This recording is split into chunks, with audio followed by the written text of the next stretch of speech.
Here to move that the House takes note of miscellaneous business. Mr Speaker, I so move. Honourable Mr Speaker, nothing strikes at the heart of a democracy and a parliament than that word corruption.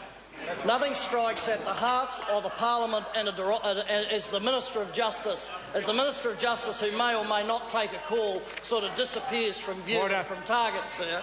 Nothing strikes at the heart of a democracy when ministers show an abrogation of the truth and a lack of transparency. Now, John Key is wont to require in this House, Mr Speaker, that we use full quotes. He often says that in question time. So I invite the Prime Minister, wherever he may be, and the members of his government to look at the Cabinet Manual 2.61, and I'll read the full quote.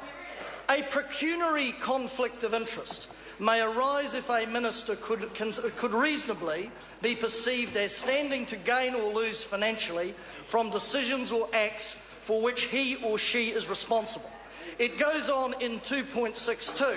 A conflict may arise if people close to a minister, such as a minister's family, whānau or close associates, might derive or be perceived as deriving some personal, financial or other benefit from a decision or action by a minister.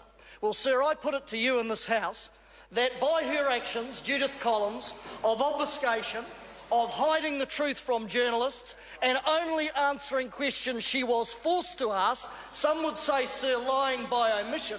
In fact, I think the Prime Minister, or somebody, yes, the Prime Minister said lying by omission, sir, through dodging and weaving and drip-feeding out every day and changing her story, one can only draw the conclusion that this minister not only had the perception of a conflict of interest, not only a conflict of interest, but a pecuniary conflict of interest where she, and by the way, she was the one who brought her husband into this debate, not this parliament and not this opposition and not this media, that she and her husband were attempting to enrich themselves, sir, by her actions.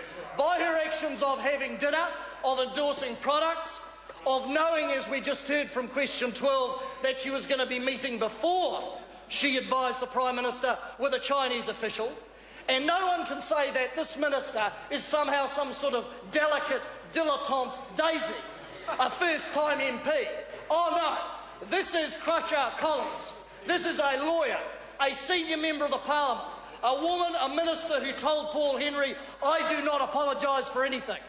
A person and a minister who told Paul Henry that she, by her own admission, has done an outstanding job. An outstanding job. Humility comes to this minister? I don't think so.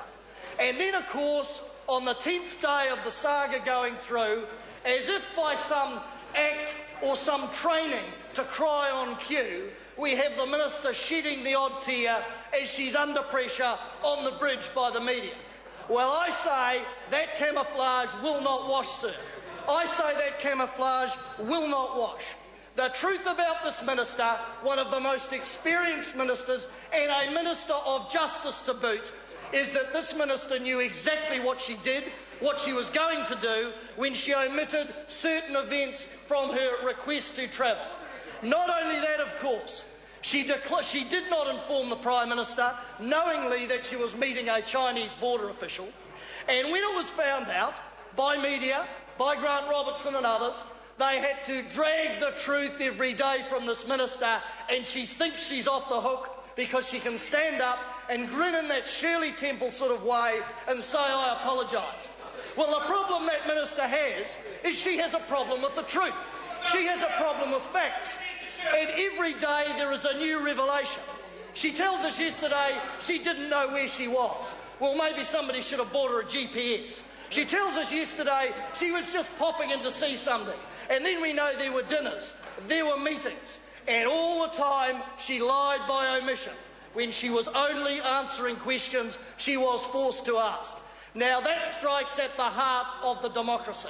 And this is a minister who allegedly prides herself on her professionalism, prides herself on being sort of New Zealand's sort of Iron Lady, a lookalike to Maggie Thatcher, a woman who can spit acid in this place better than an Australian cane toad, and a woman who, of course, is no shrinking violet, can dish it out, of course, a minister who called a member of Parliament in this chamber, a pervert, and then expects us to sort of, have a little bit of a sympathy for her as she sheds a wee tear. The poor old Daisy, it's corruption in any other language. Expired. Mr. Speaker. Honourable Dr. Nixon, the question is the motion.